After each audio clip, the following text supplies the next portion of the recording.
stock and other compensation last year, a 20% raise from the year before. Let that sink in for a moment.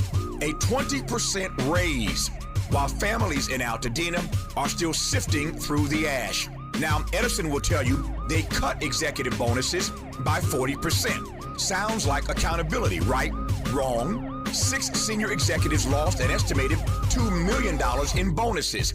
On the very same day, the company reported $4.5 billion in profit for 2025. $2 million out of $4.5 billion. That math ain't mathing. That's not a penalty. That's a rounding error. And here's the part that should really make your blood boil. Over $1.6 billion in damages from a previous fire that SCE equipment started is now being covered not by the company, but by SCE customers just like you and me through rate hikes. The victims of utility failures are being asked to pay for the utility's failures. Sickening, shameful, disgraceful, reprehensible. You choose your own word. The people lost everything. The CEO got a raise.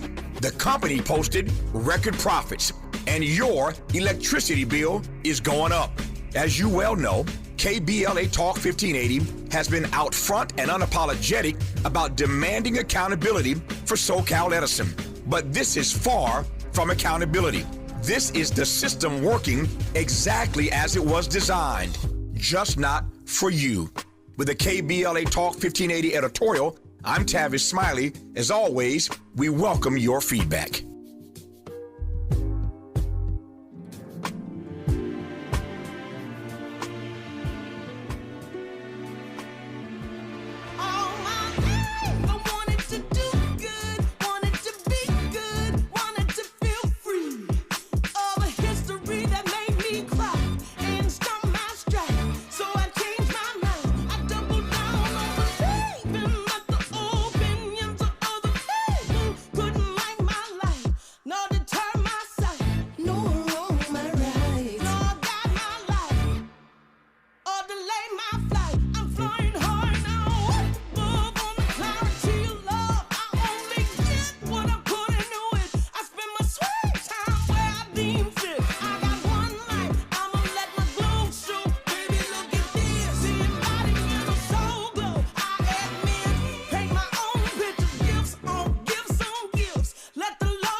Why not?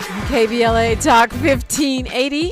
That's our theme song for 2026. And I'm so excited to have in the studio another award-winning journalist. He's also a professor and an artist. He's contributed to the New York Times, Variety, NBC, CNN International, and Channel Q, among others. Jarrett Hill, good morning. Good morning. Thank you for having me. I'm happy to be in studio with you. I'm happy to have you. I always love it when I get to see folks face to face, and it just energizes the whole conversation. So thanks for coming in. Absolutely. And I can body roll to Jill Scott in the seat over here as I'm enjoying that. So yeah. I should have said author. You're the author of Historically Black Phrases. Yes. And you have a game show that you're doing. You got a lot of different, I'm not even going to call them jobs, but creative aspects to what you do. Yeah. So in September of 2023, we came out with Historically Black Phrases from I Ain't One of Your Little Friends to Who All Gon Be There, which is available wherever you get your books. And we, in our launch event here at Reparations Club in Inglewood, we did a game show that was Black Jeopardy. And it was kind of testing out the opportunity to do a game show with like Black stuff. And then that followed up by doing a game show version at 1010 Wine here in Inglewood. That was kind of like, I think we have an idea for Historically Black Phrases live. And then we took it on tour and did it around the country. And so now we still do that show. We have shows. We did a show in D.C. in this February, and in June we'll be doing some Juneteenth and America 250 things in D.C. and Boston. So we've taken the book and expanded it in various different kinds of ways. We have a game that'll be coming out in September for people to be able to have a game at home that they can play. Like a board game? It's a card game. A card game, so okay. that they can kind of take some of what we do in the game show and do it at home. That sounds madly funny and fun. Yes. Like really fun. Yeah, it is. Historically black phrases as a card game. Yeah. Home game sounds hilarious. It's been fun to write. Sometimes when we're working on things or editing things, I'm like, this is a cool thing to have as part of my job, to be able to be copy editing Queen Latifah's name in this question about, the history that she has made throughout the culture and things like that, or to be talking about the various different folks who have made a major impact. And so it's been fun and really cool to kind of come up with a game. It's hard. It's very hard, especially when you're working with a publisher who does games. I feel like coming up with a game is one of those things that's way harder than it looks. Oh my gosh. Yes. Because once you start considering rules, right, what the rules are of the game and then how they conflict with one another and what happens if this thing happens. And then they, going back and forth. Like, what is this game? It's been fun, but very challenging. And we were developing that part while I was in grad school. So my brain was working overtime trying to be in school, but also what is this thing that we're doing right now we haven't talked about in 2 weeks? Like that kind of thing. Divinity School, no less. Yes, in Divinity School, challenging all my own spirituality and the 40 years of Christianity that preceded it, and figuring out what to do with it. It's interesting because as journalists, many times we are boxed in.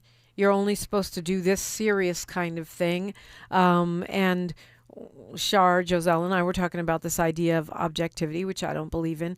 I believe in fairness. I think we're deluding ourselves if we think we can be completely objective. We are not computers. Even computers are not objective. But then on the other hand, we're allowed to write books. Sometimes we're allowed to do opinion. But it's rare that we get to go all the way over to being artists in a more creative art sense, not an author of a scholarly book about something we're covering as a journalist, but historically black phrases or create a game, or even, you are also a visual artist. Mm-hmm. And are you going to be a pastor? Is that okay? Slow down. Divinity School. I'm like, okay. I thought I had jobs, Jarrett. I will say first off to the media piece of this, Shar Jossell is one of my very favorite people and one of the most talented people around. And I adore her. And you guys' conversation around media literacy, I'm so with you there, because I think that this is something that I teach in class when I was teaching at USC, is that objectivity is a white supremacist perspective, right? It is a lens that you are supposed to have that is supposed to be as close to that cis-het white man's perspective as you can be. And so having a journalistic ethic that you are supposed to be sticking to, and all of those different things, we can be fair, we can be clear, we can be resourced. We don't have to be objective. I show up at this question as myself, not as you. Right, fair and fact-based. Exactly. I'm willing to commit to that. Objectivity, Absolutely. That's subjective. Absolutely. It's a subjective concept. Absolutely. And we know that because it's left up to the discretion of whomever is in front of you, right? And so being a journalist, I felt very constricted by the things that I should be saying or doing, or how I should be showing up, or what opinion, blah, blah, blah, for a long time.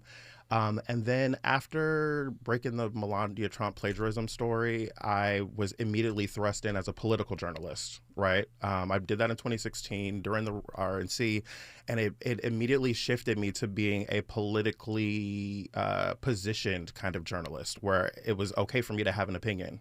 And I didn't do that on purpose. It kind of just happened in that way. I didn't realize you broke that story. You broke the story when she copied Michelle Obama's speech. So I broke almost that story word for word. Yeah, it'll be 10 years ago. It'll be 10 years ago this July. But I was in a Starbucks live tweeting the RNC because she was going to be speaking that night. And I saw her, Melania. I saw Melania Trump. It was going to be like the first time she'd ever really spoken in a big forum like that.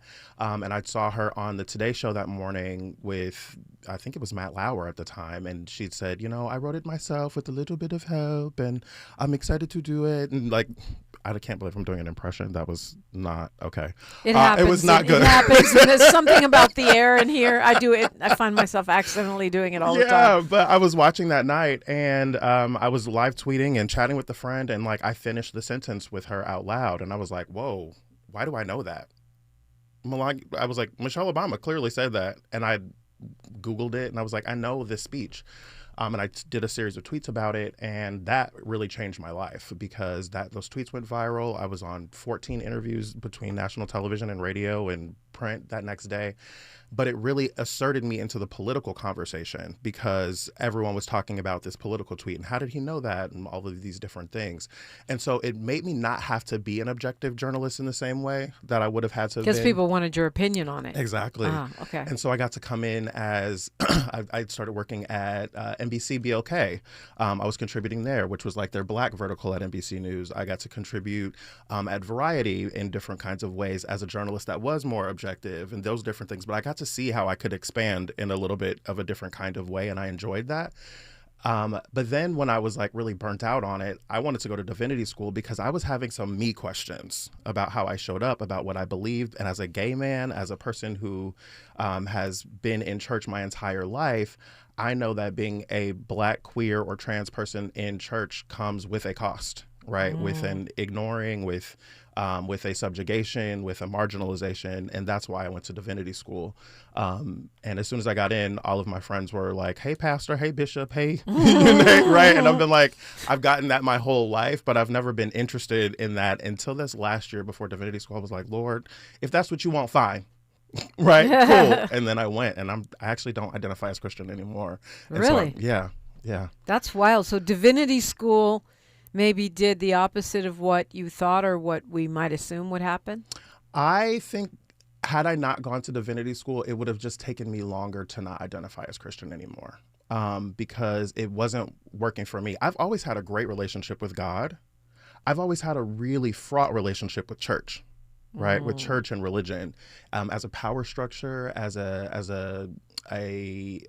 when in the program that I'm in was in at Harvard Divinity School. It's called the Master of Religion and Public Life, and it really looks at religion through the lens of power, right? In the ways, and at that time, because the program has started to change since I've left, but it was looking at religion through the lens of power and the ways in which we see that power enacted around the world, right? And whether that is culture, whether that is culture, if it's government, if it is in policy, if it's in all these different kinds of ways, and various different folks in our cohort come in from our different perspectives. I came in as journalist and artist, and the work that I ended up doing at Harvard really shifted from the journalist side to the artist side, to your point about how it doesn't really always, we don't always get to make that shift. And I wasn't expecting to make that shift. I went into Harvard thinking I was going to do a paper and a conference and publish it in some place, because that's what I've been doing as a journalist, right? I'm used to writing and using my voice in that way. But art really opened up something else in me that I was like, I took an abstraction class at the art school that I didn't even know we had. I was excited about the idea of being able to speak in a different kind of way. And to not always have to say something. And my event is called Say Less because my professor, Keandra Strobert, who is a phenomenal Black woman artist teaching at Harvard, I had been making all of these different pieces of art, and she was like, these are great. I really love what you're doing.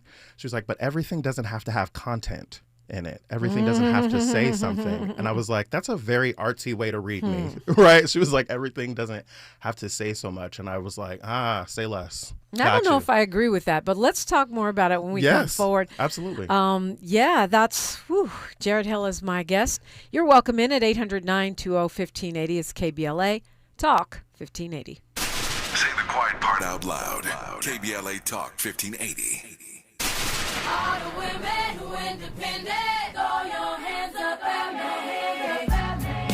This March, we're turning up the volume on the women who changed everything. KBLA Talk 1580 is proud to celebrate Women's History Month, honoring the trailblazers, truth tellers, and game changers who shaped our world, our culture, and our community. From the freedom fighters to the firsts, from the boardroom to the front lines, from the unsung to the unforgettable. All month long, we're celebrating the stories, the voices, and the conversations that remind us that women, Black women, have always led the way. Don't miss a moment. This is our moment. This is our story. Stay tuned to KBLA Talk 1580, Los Angeles' home for the conversations that matter. I'm your girl, you're my girl, we your girls. Won't you know that we love you? Are you drowning in IRS tax debt? Angela was. She called Civic Tax Relief and saved over $80,000. Felicia was having health problems, got behind on her taxes, interest and penalties were adding up. She called Civic Tax Relief and saved over $15,000. Civic Tax Relief is a professional tax negotiation firm that can protect you from the IRS. If you're getting collection letters, call Civic Tax Relief for a free consultation. They will go to work helping you discover all the relief programs you may qualify for free. James owed the IRS $37,000. Civic Tax Relief represented him against the IRS, and by the time everything was completed, he did not owe the IRS anything. If you are in trouble with the IRS, call Civic Tax Relief for your free consultation now. 800-200-2257. 800-200-2257. Get a free consultation and real tax relief. Call 800-200-2257. 800-200-2257. He's the son of a school teacher and Navy veteran who built a company worth billions and walked away from it. Tom Steyer, pledging to give away half of everything he earned to charity and fight for Californians. So when out-of-state corporations weren't paying their fair share of taxes, Tom Steyer led the fight for Prop 39 and won, earning California billions of dollars for our schools. Tom took on big oil to stop them polluting our air and water and smash them. Tom fought for free school lunches so no child goes hungry. Tom Steyer, strong enough to take on the special interests crushing us with the cost of living. As governor, Tom will stop Wall Street from buying up middle-class homes, lower utility rates by 25%, and ban corporate PAC money from our politics. Other politicians talk. Tom Steyer gets it done. Ad paid for by Steyer for Governor 2026. KBLA Talk 1580. We've got a lot to talk about.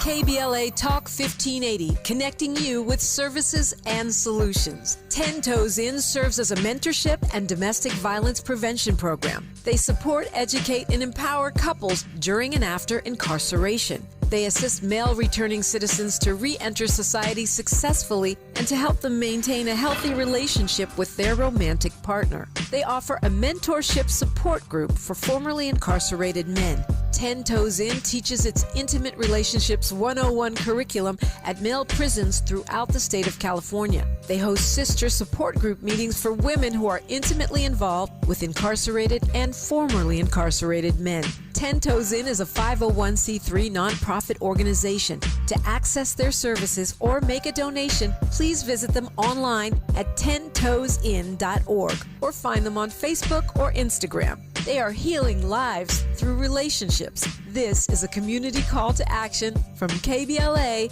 Talk 1580. Thanks for waking up with Dominique DePrima on KBLA Talk 1580. Thank you indeed. Jarrett Hill is my guest. He is an artist and a journalist.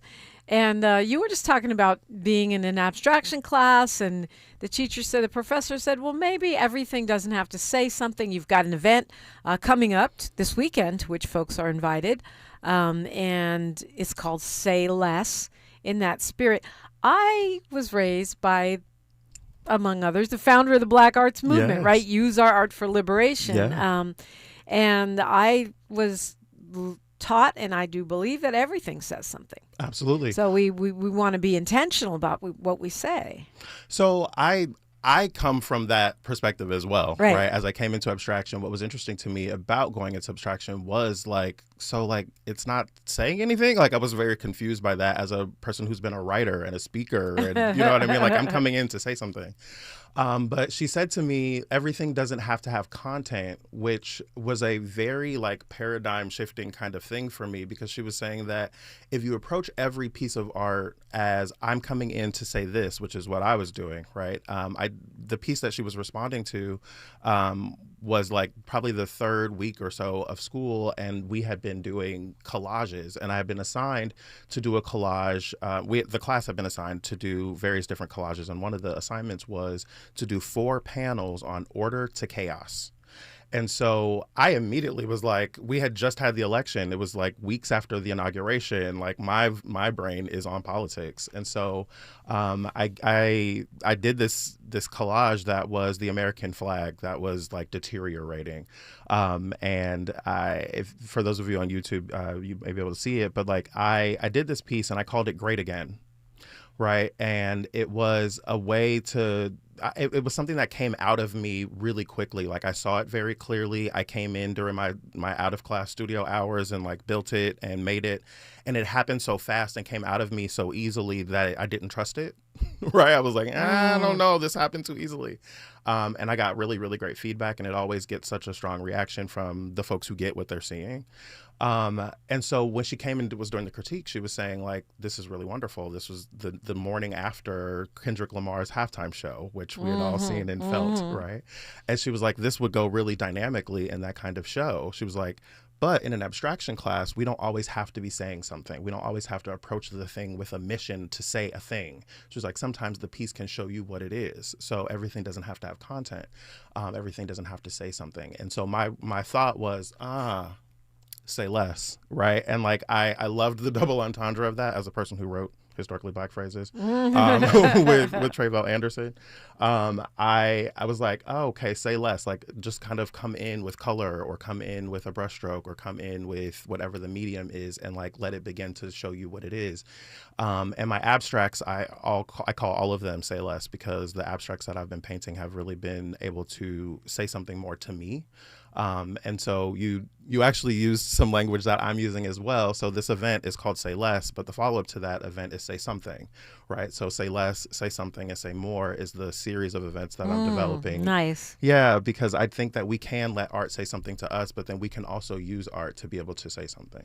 Yeah, well, ideally, God's creativity, creative flow is going through us. Yeah. And we're channeling it, and we're saying something, hopefully something divine in a sense. Yeah. But I just think the idea that we can sort of not say something is not true. Even if we don't know what we're saying something. Everything does have content. I don't think this disagrees with that. Okay. Because I think that when we are going in without an intention necessarily, like especially as like a painter, right? If I'm going in and I'm covering with color, and like this color was really speaking to me, and then I cut in with these kinds of strokes, or this kind of shape, or this new thing. Like sometimes it is like, oh, this would be cool there, but I don't know where this is going yet. Right. And being open to letting it be Yeah. what it's going to be. Yeah, and sometimes the mistake is the thing that's like, oh, whoa, that really made this pop, right? Let me sit with that, right? And I'm working on some paintings right now where there's a moment where it's like, ooh, I think this might be done. Wait. And you come back to it another 2 days later, and it's like, no, this needs this here, and like it changes it and it brings something out, and I'm like, oh, okay, well, I need to add this to it.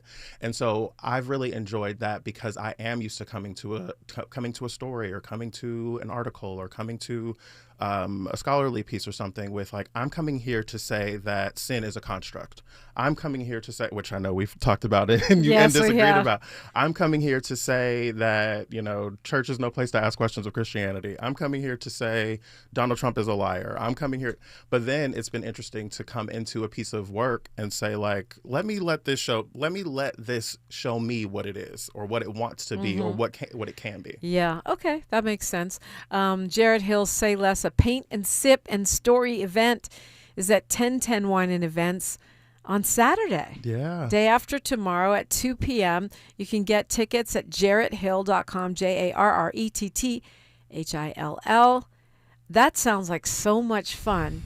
Sipping, painting, and stories. Yeah. And, we only have a minute here, but tell us, whatever you want to say about that in a minute. Yeah. So I've been gone for 2 years. I was in grad school, and then I took sabbatical and was just trying to get some deep rest after being burnt out. And so this event is really kind of me reintroducing myself to the people that know me here and have been like, what have you been doing? And so I get to tell some story, but also give folks an opportunity to kind of be on the creative journey that I've been on over the last 2 years and to come out with something. And if you've ever been to a paint and sip, this is not going to be that. I want it to be something different and that you're not expecting. So I'm excited about it. Not going to be that, but it sounds like it's going to be a lot of fun and very creative space. Yeah, it's going to be a paint and sip like you've not done before. You're going to engage it in a different kind of way.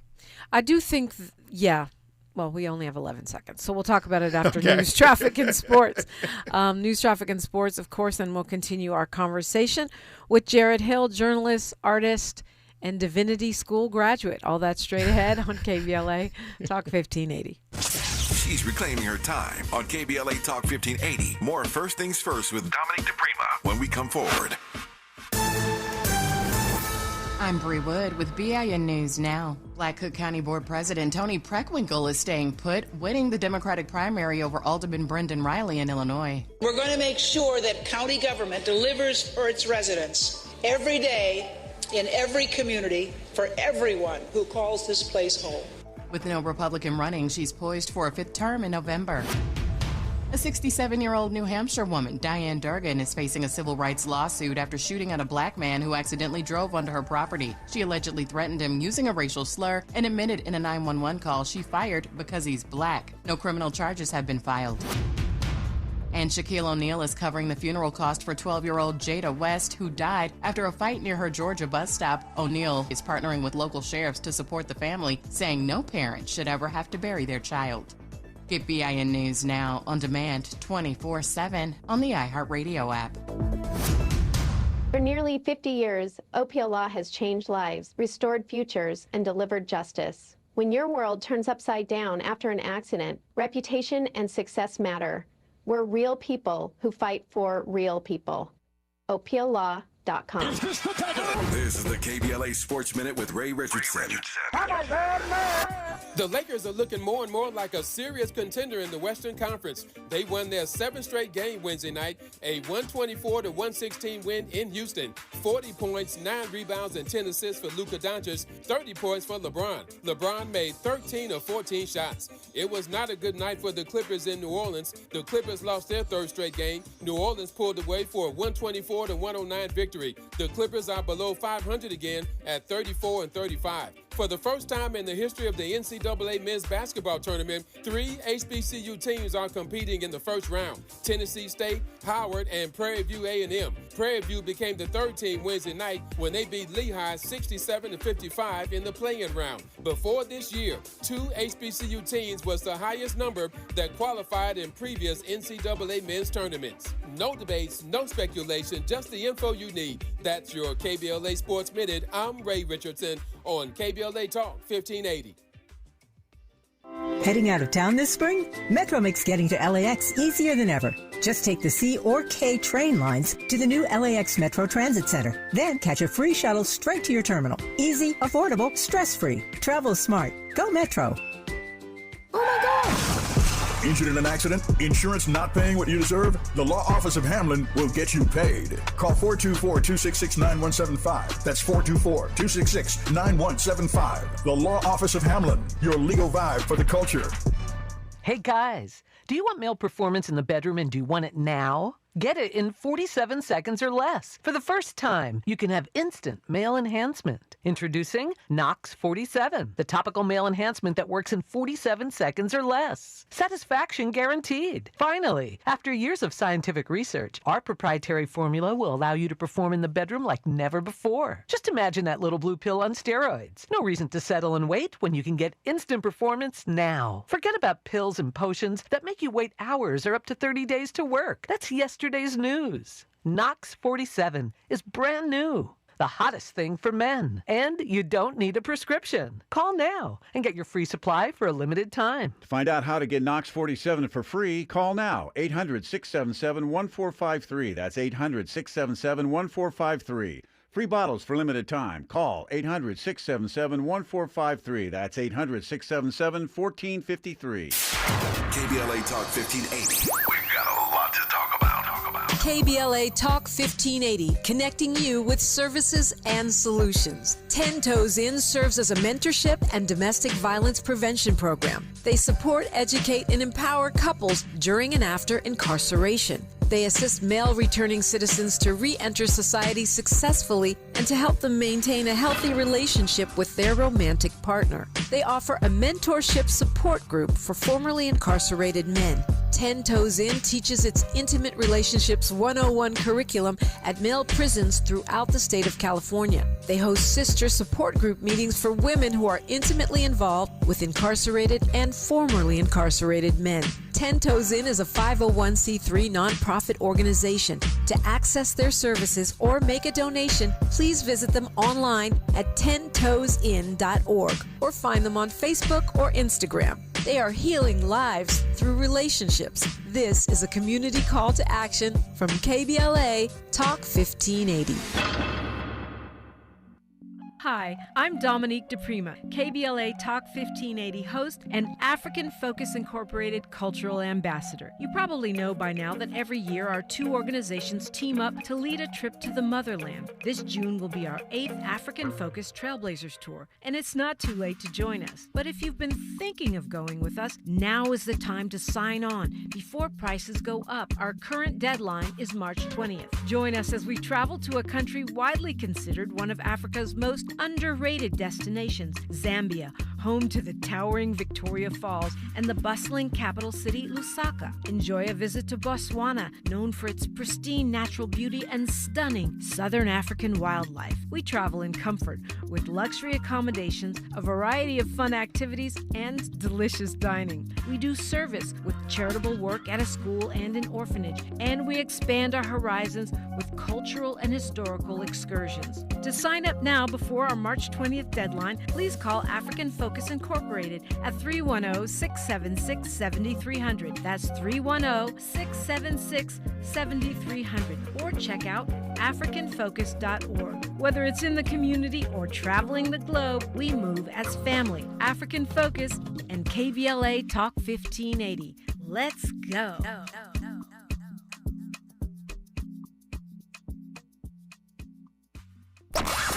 At KBLA Talk 1580, we do more than just talk. You got a big mouth. Hello, Joe, you're up. Welcome. We're unapologetically progressive, and we don't black down. Jarrett Hill is here. He is an artist, a journalist, and a graduate of Divinity School. So many things to put together. But he's inviting you, me, all of us, to his event on Saturday, 2 p.m. I love the time of that. You don't have to get up real early, and you can still go out to whatever you were planning to go out to. But it's Paint, Sip, and Stories. Yeah. I'm gonna be talking about how I got here, how I've gotten to this place that I'm in now, where I am really enjoying being a visual artist in a different way than I was before, and getting to be able to speak in a different kind of way than I've been used to. And so I'm encouraging people to come out and bring their creative side, but also I'm going to tell some story and maybe bring some story out of you all. And I'm really excited about that. Jerry Anderson says that piece is dope. I Miles managed to get it up there on the screen for a second. Yes. You're getting some love there. You dropped another little bomb. Okay. You're no longer Christian. Yes. What'd your mom say? What'd your community say? What'd your church say? You know what I mean? Especially for in Black community is a huge deal. Even though it tracks with what a lot of Americans were seeing in polling, they're saying they're spiritual but not religious. They don't want to be affiliated with a particular church. But what was the reaction and how are you processing all of that? Yeah. So being at Harvard Divinity School, one of the growing groups of students identify as nuns, and that's not N-U-N, that's N-O-N-E-S, nun, as in like not identifying with a religion. Because Harvard Divinity is a multi-religious school, right? So it's not just a Christian-focused school, which is actually a big part of why I was interested in going to Harvard Divinity, because I wanted a multi-religious perspective. I was really much more interested in God than I was in Jesus. I was more interested in finding about divinity than I was about Christianity, because I'd had 40 years of education as a Christian, right? Or 40 years of experience of being a Christian, and it just wasn't working for me. And I was, as a queer person, I've been told by Christianity in various different kinds of ways that my existence is wrong. As a Black person, we have various different ways in which the Blackness has been degraded over the years. And so I think about myself as a queer person, as a Black person, as a person showing up in this world right now that has not felt affirmed by church in the ways that I felt like I should be, because I was affirmed by God. And I felt like there's always something that I'm questioning in church, like this does not make sense to me. And I also didn't have a space to ask questions about those things. I didn't have a space to challenge those things that I didn't understand or didn't believe or that didn't resonate for me. And so going to Divinity School, I was able to ask questions. I'm so often in the position of being the person that's being asked questions to have answers. And so it was such a different paradigm, literally leaving being a professor to go be a student. Right. And so I was grateful to be able to ask questions and to not be sure, and to really like have conversations with other people who are asking similar questions. And so when I would be able to go to a professor and say, hey, I have a real challenge with Adam and Eve in this way. This doesn't make sense to me. Were they the first people in the Bible, or were they the first people on earth? Because those are two different things, right? Being the first people on earth is a very different paradigm than being the first people in this story. And talking to a professor about that, and like having him say, oh, I'll complicate it for you even more, right? Like Cain kills Abel, goes to a neighboring city to find a wife. A neighboring city? The first people on earth, a neighboring city. How does that work? Right? Magical realism. Right. And so I was like, oh, okay. And like being able to have like a long conversation with a Black pastor scholar at Harvard about this and like really ask questions, it really helped me to unpack why it wasn't working for me anymore. And I always say, like, if you are Christian, if Christianity is working for you, go for it, have it. And like I love what I got out of a lot of my experience of being Christian, of being in a church setting throughout most of my life. But I also know that it was really, really challenging for me. And so now this has been my first year as not being Christian. And that is not like something that I'm like thrilled and excited about, or like, ooh, everybody should do this. Like, but it's been really challenging trying to figure out like what my spirituality looks like now, when the things that I believed growing up, I don't necessarily believe the same way anymore. So you don't consider yourself a Buddhist or an atheist or this or that. You just not Christian. You haven't switched to something? I haven't switched to another belief system. I over the years I have explored Buddhism, and I didn't like really stay with it, but I appreciated some of the principles from it. But I don't identify in a religion, so I think I haven't really used this term for myself, but I guess probably the most accurate term would be agnostic right now, where like religion is not the way that I'm connecting with God and the divine. I'm figuring out the ways that I've always used that were not necessarily only in church. I always thought agnostic was more like you're questioning. Well, yeah. You're not necessarily, you're not an atheist, but you're not necessarily a Christian. You're questioning. Yeah, well, and I questioning whether there even is a God. Yeah, well, atheist is the one that doesn't believe in God. Right. Like that there is a God, but I'm more so like, I don't think I need the structure the way that I've always had it of religion to be able to connect to God, to connect to the divine, to connect to whatever that thing is that speaks, that moves, that shows up, that manifests, that, is present in everything. And I'm like finding the new ways that I'm going to be able to do that, because Christianity hasn't worked for me in that way. Morris Phillips says most religions don't appreciate homosexuality. I would say that most is probably the word that I would challenge. I would say that there are there very clearly there are denominations within Christianity that are open to affirming of homosexuality. I was really my eyes were really open when I went to Clark and Land University.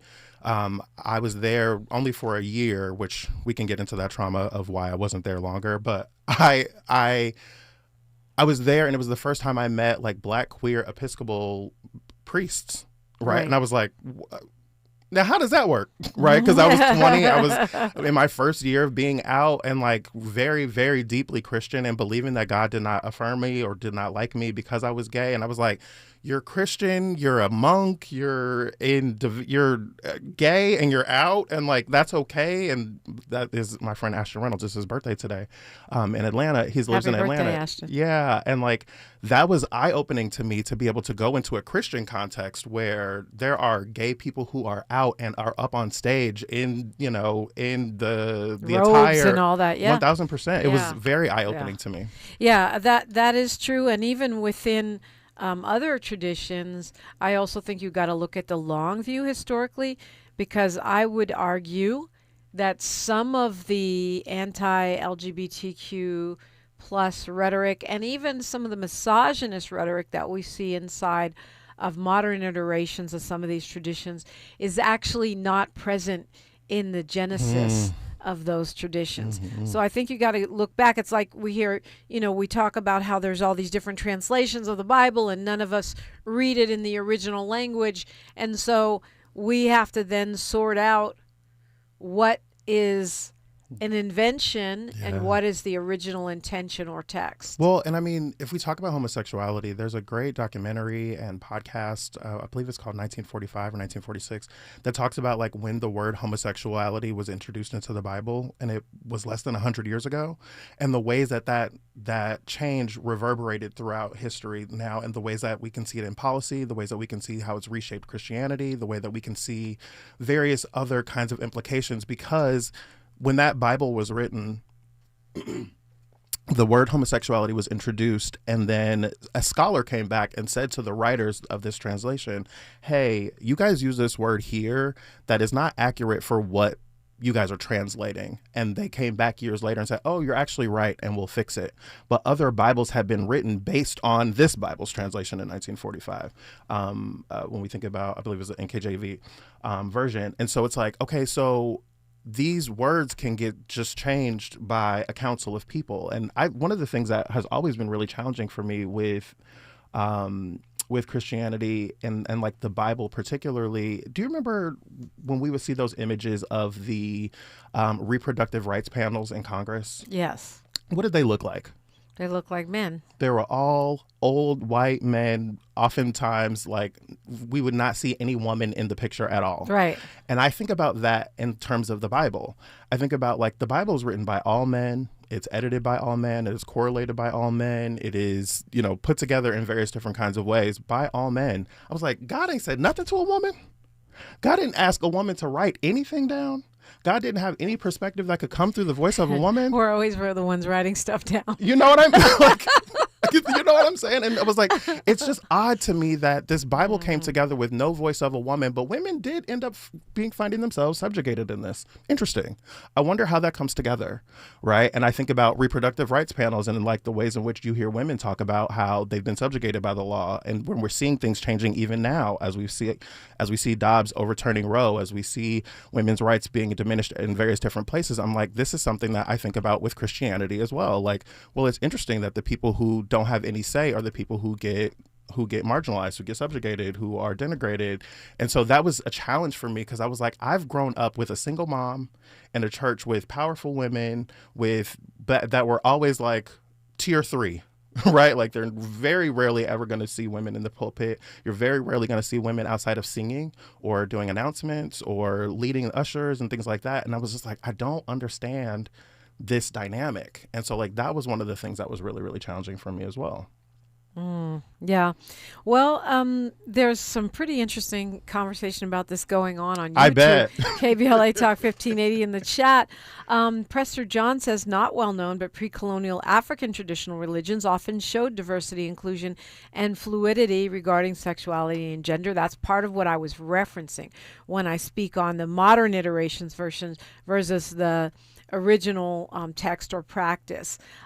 He also says ancient Egyptian religion and culture generally tolerated same-sex relationships. I would go even further than tolerated and say they were viewed very differently. They were incorporated in a way that was not pathologized. And we even saw that when we went to Benin. We went to the Vodun temple, and we saw a traditional ceremony, including the ancestor ceremony, which was facilitated by a priest who was transgender, and it wasn't an issue. It was not a feature. It was just what that guy did. And he was a priest in a traditional African setting. So I think we have to be more historically inclusive when we speak on any religion, even Christianity, and what it is or what it was versus how we practice it now. He also says John Henrik Clarke has some select words for mainstream Western religions. Yeah, I think when we think about how religions throughout really history, and not just like American history, but throughout time, right, have regarded queer people, trans people, two-spirit people, the various different ways that has been named, that the various different experiences have been named, it is not what Christianity is doing right now. Right, like Christianity is decidedly homophobic and transphobic, in a lot of ways xenophobic, and especially depending on which kind of church you're going to, right? And the fact that we can see various different kinds of churches that have very different ideological and theological perspectives. I feel like we don't typically go to a church and ask the pastor, so like, what's your theological perspective here? Right, because we don't typically have a theological orientation, and I did not myself, and I'm still like figuring out how I think about that. But when I was in school, one of the classes that I took was womanist theology, and it's taught by Reverend Dr. Kelly Brown Douglas, who is one of the most brilliant human beings on earth, a Black woman who is one of the big thinkers that really has been part of like the formation of womanist theology. Again, Reverend Dr. Kelly Brown Douglas, and she, early in the womanist theology class, she was asking us, she was talking to us about the definition of theology. And theology is faith-seeking understanding. Faith-seeking understanding, not faith declaring understanding, not faith knowing. Right, not faith dictating, not faith having understanding, not faith dictating, not faith authoritarianism, right? Like, which will be a word for right now. But like, it was faith seeking understanding. And when I think about the Bible, like the people who were writing the Bible were not writing the Bible to be an instruction manual for the people who would follow it. Right? Often they were writing letters, they were writing songs. The Bible is full of a collection of stories that are stories of the ways in which people were trying to access the divine, right? And the ways that we were trying to understand the divine and wrap our minds around it. It was not like, hey, this is an instruction for living, but it has become that in the ways that I find not to be healthy. We are talking with Jarrett Hill. His event is Say Less, a paint and sip and story event at 1010 Wine and Events, which is one of my favorite places to hang out. It's March 21st, which is Saturday at 2 p.m., and you can get tickets at jarretthill.com, Jarrett Hill.com. We'll continue this conversation when we come forward on KBLA Talk 1580. More of First Things First with Dominic DePrima when we come forward. Warning, evacuation in progress. Leave the building. It's a total takeover. That's what I want. On Friday, March 27th, KBLA Talk 1580 belongs to the women. Are you ready? All day long, From 6 in the morning to midnight, the mic belongs to powerful, accomplished women, and we are not letting go. Nothing but the voices of women who inspire, challenge, and move us forward. It's the women of KBLA Talk 1580, sun up to sundown. I'm Dominique DePrima, and I'll anchor the day with a 3-hour live panel from 6 a.m. to 9 a.m. on the state of black women in LA, followed by women talking to women all day long about the issues that matter most. Our hosts for the day include Jill Monroe, Adrian Shropshire, Dr. Melina Abdullah, Angela Reddick Wright, Raquel Graham, Angelique Francis, Tasha Thomas, Dr. Shalonda Crawford, Dion Raymond, and featuring special guest hosts Santita Jackson and Amanda Seals. This is Women's History Month, and we're not just celebrating it, we're amplifying it. Join us Friday, March 27th on KBLA Talk 1580, where women take over all day, all night. Stay tuned to KBLA Talk 1580 and all of our socials for the rundown. You don't want to miss a single word. And happy Women's History Month from all of us at KBLA Talk 1580. To my ladies, I'll show you how to work that. You are the bomb. We ask seniors how to prevent Medicare scams. My best advice, if you get a phone call, do not talk to the person. These people are well trained. Don't talk to them. They don't know me. They're just trying to scam me. Don't be fooled. Hang up. Just hang up. Never give out your Medicare number. They're going to get your number to put in a false claim. If I get a call from someone, I don't pick up the phone, and should I pick up the phone and they ask for information, then I hang up. How do you detect Medicare fraud? Just like I check my credit card statements, I check my Medicare statements monthly. Scammers can get a hold of your number, order medical devices through your account, and you're not even going to know about it if you don't look at your statement. Check your statement every month. If you get your statement and you see something that you know you did not have done, you report it. Call your senior Medicare Patrol. To report Medicare fraud, call the Senior Medicare Patrol at 855-613-7080. Did you know about 1 in 3 people with plaque psoriasis may also develop psoriatic arthritis, which causes joint pain, stiffness, and swelling? Does this sound like you? Listen to what it sounds like to be a million miles away. Tremfya guselkumab, taken by injection, is a prescription medicine for adults with moderate to severe plaque psoriasis who may benefit from taking injections or pills or phototherapy, and for adults with active psoriatic arthritis. Serious allergic reactions and increased risk of infections and liver problems may occur. Before treatment, your doctor should check you for infections and tuberculosis. Tell your doctor if you have an infection, flu-like symptoms, or if you need a vaccine. Imagine being a million miles away. Explore what's possible. Ask your doctor about Tremfya. Visit Tremfya.com or call 1-800-526-7736. The conversation continues right now with Dominique DePrima on First Things First. Jarrett Hill is my guest, man. Time flies when you are on the radio. You can join him Saturday, Say Less, a paint, sip, and story event at 1010 Wine and Events, which is lovely.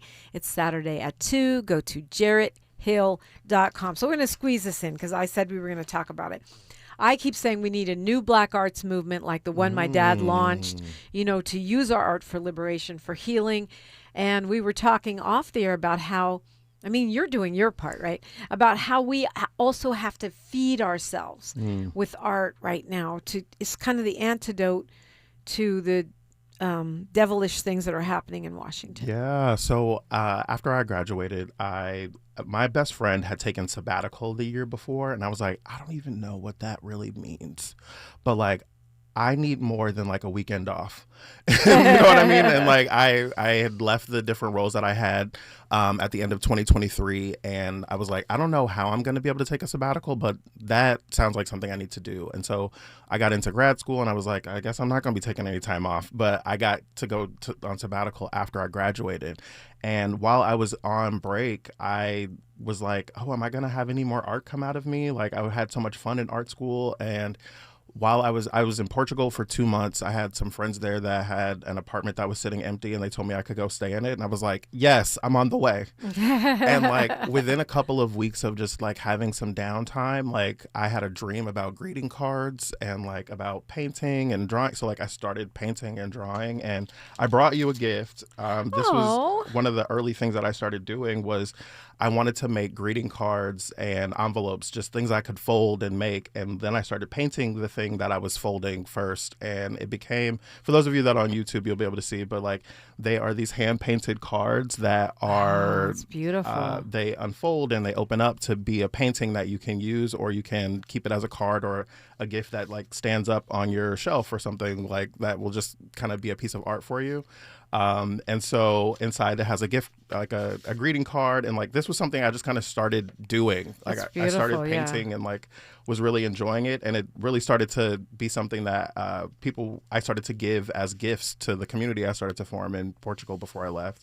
And now I'm selling them, right? And so like they're going to be available for people to buy on my website. And I'm also going to be teaching people how to like take their creativity and make it into something or do something with it and have a good time with it. So this is for you, and you can keep it and have it and either use it or do what you like. It's beautiful. Yeah, it's beautiful. Sadly, no one's going to be getting this greeting card. I'll be keeping it. You can definitely keep it. I'll be keeping it as a piece of artwork as you suggested. Yeah, it's beautiful. I'm holding it up. So you can see it on YouTube. Okay, Molly Bell, who I know is Christian, wants to know if you believe in angels, devils, imps, and demons. It seems like your godly images have changed. Interesting. Have your not godly images also changed? Yeah, the answer to that is I don't know. I'm one of the things that Divinity School really gave me that I've been appreciating is relinquishing the attachment that I've had to certainty. Of like, I feel like in church we perform certainty a lot of like the things that we know God did this and God did that, but like we don't always know. And like being in Divinity School, really in discussing with scholars, certainty is not real, right? And like, oh my God, so I don't have that. I lost track of time. No, because I was looking at something that wasn't the clock. We got to go. Tavis Smiley's up next. Jarrett Hill, thank you so much. I'm looking at the wrong thing. That's so Mercury retrograde. Tavis Smiley is right now. I got to go. Until tomorrow, one love. KBLA 1580 Santa Monica. I'm Bree Wood with BIN News Now. Black Cook County Board President Tony Preckwinkle is staying put, winning the Democratic primary over Alderman Brendan Riley in Illinois. We're going to make sure that county government delivers for its residents every day in every community for everyone.